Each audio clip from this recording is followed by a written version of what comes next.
Hey guys, welcome back to the channel. Space Monkey Mafia here, and today we're going to be doing some more AITA because I just had some left over from last time, so why not do it? Sorry about accidentally uploading one a day early. Honestly, I just don't have the time to make it up. These take quite a long time to make and just hours every day, and it's kind of rough.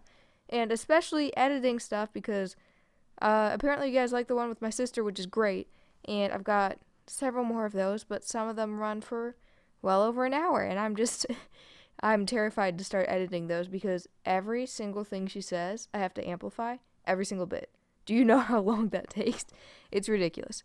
Anyway, Charles is not feeling well. She's my big goldfish. She's going to be the background for today. She has always had the swim bladder disorder or disease, however, it's technically a disorder, I think. There's no bacterial thing with hers. It's just been damaged after a long life, but normally it is a positive buoyancy disorder. Recently it's been negative buoyancy disorder. This is the longest she's ever had the negative buoyancy period. I'm really hoping she pulls through. Unfortunately, it's possible she may not. She's 4.5 years old, so she's still really, really young. So fingers crossed.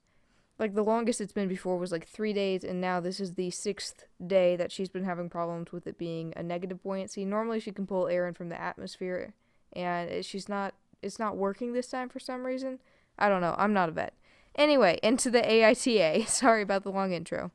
AITA for taking out a payday loan so I can go to Level Up Expo and get my cosplay right. My parents are furious with me to the point of cutting me off. I'm using a throwaway since I am moderator on several of the subs that have to do with my hobby of cosplay and anime.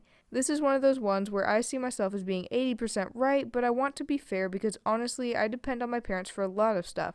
Rent, tuition, food, car insurance. I am huge into cosplay and gaming. It has been my dream to go to a big convention in my cosplay. A friend suggested we go to Level Up since it has everything we like. The badges aren't super expensive, but we decided we wanted to go splurge on accommodations so maybe we could host parties in our room. So the total cost of my trip, including everything, airfare, room, estimate for food, badge, is about $3,500. I had $2,000 that I was supposed to pay towards my credit card, but I decided to get the rest. I would get a payday loan. This was back in March, so the trip is all paid for. I wanted to keep it a secret from my parents, but I accidentally missed my first payment to the payday loan, and for some God knows how reason, the people at the payday loan place did a search for my name since I was ducking their calls until I could borrow some money from a friend, and they called my parents' home number looking for me. I can't even imagine this is legal. So here's the deal. I'm not so dense that I don't understand I messed up. I mean, I know that I need to pay my debts, but here's the deal. I mean, I'm only living in college once, and I only get to do things like level up while I'm young. I also think this was a very normal mistake, and my parents should give me enough room to make mistakes and learn from them. But my parents are freaking the heck out. My dad has basically said this is it, that after the credit card debt and my grades, and now the payday loan and missing a payment, I have shown a level of irresponsibility that he can't trust me anymore, and I either move home to go to community college and work for his company, or he cuts me off for good. As harsh as this was, my mom was even worse, and she literally screamed at me, cussing names, and told me that they didn't raise me like this, and I was acting like a spoiled Instagram brat. Edit, just for clarification, I'm 20 female. Like I said, I know I messed up, but am I really an Ashley? Okay, I'm sure you guys listening know. Payday loans. Why would you take one out voluntarily? So, A, strike one. B, you're trying to pay off a debt for credit card, and you spend it on a con? No, that's very bad. I don't know what this person's sense of entitlement is, but it is ridiculous. There's just so much to say about it. I'm just going to keep it short because I'm not even going to get through half of it. Also, this thread has actually been locked since I last looked at it, and the comments, there's a lot of comments. So if you want to look through it, all my videos, all my little things I use are linked below. Am I the Ashley for cutting my more successful children out of my will? So, a little backstory. I have 3 children, 2 sons and 1 daughter, of which the sons being the elder, 31 and 29, and my daughter being the youngest, 23. I'm reaching the point of my life where it is time for me to retire and take it easy for the rest of my years on this planet. During my prime, I got a fairly well-paying job and saved almost every penny of it. Except for money I used to get my basic necessities and maybe treat myself a little here and there, and I've managed to save around $500,000. My 2 eldest children are both fairly well off, one of which working as a medical physician, and the other owns a small business. My daughter, on the other hand, has been going to university and collected a fair amount of student loans, only partially getting by working as a waitress. Around 2 weeks ago, I decided to make a will in which I have left every penny of my savings, my vehicle, and my home to my daughter, believing she would make the most use of it. I gathered my children and wife around the table a short bit later and discussed the contents of the will and immediately felt tension between my 2 eldest children, but I decided to let it go. Yesterday night, my 2 sons told me that they needed to talk to me and asked if they could come over. I agreed, and shortly after, they both showed up. They immediately let everything off their shoulders, saying they felt like they mean nothing to me because I decided not to leave them anything after my death. I tried to explain to them the reasoning behind my decisions, but they couldn't care less. Finally, I told them they have no right to tell me how I should leave my possessions after I die, and that it was my and only my decision as to what happens to my assets, thus causing them both to storm off, get in their cars, and drive off. Since then, neither of them have called or texted me. Am I the Ashley here? Okay, wow, that is... I don't know how someone could be so blind. Saying they couldn't care less? You couldn't care less. You're not listening to their side whatsoever. How could you think that you can just leave everything to one child who is significantly younger, has not had time to make money? I assume these other 2 went through college. At least one of them did, because what it said was like a physician or a doctor. Had to have gone through college for that. Figured out a way to pay it off, alright?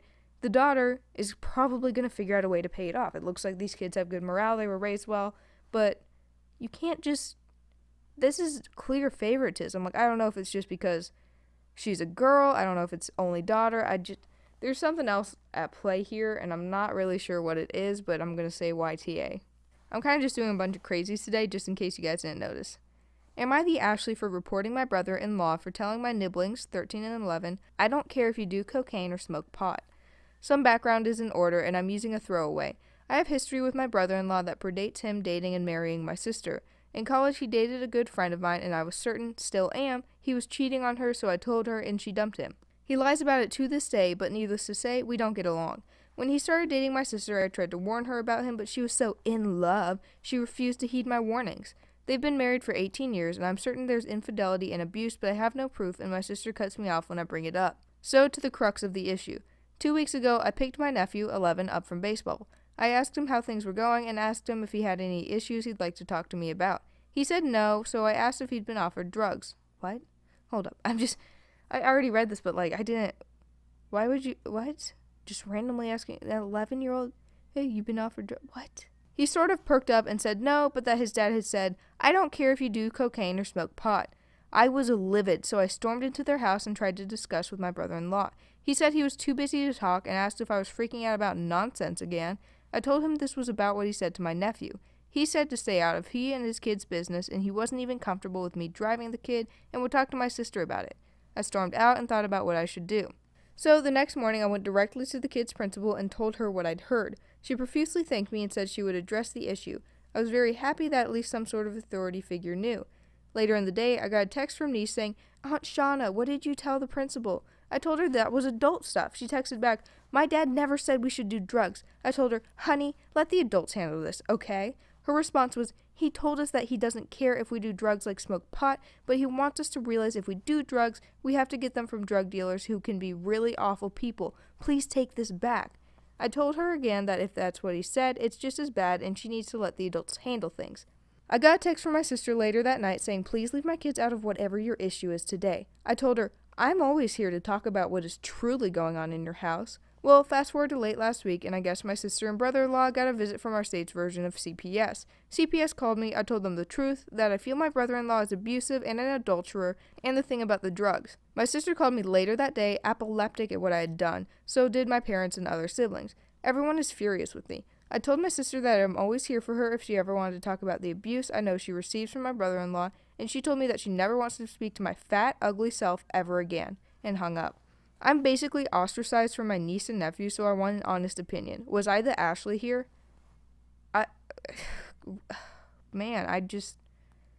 So, scrolling through the comments, some people went through the search history, and OP does have several mental illnesses, I believe one of which is a personality disorder.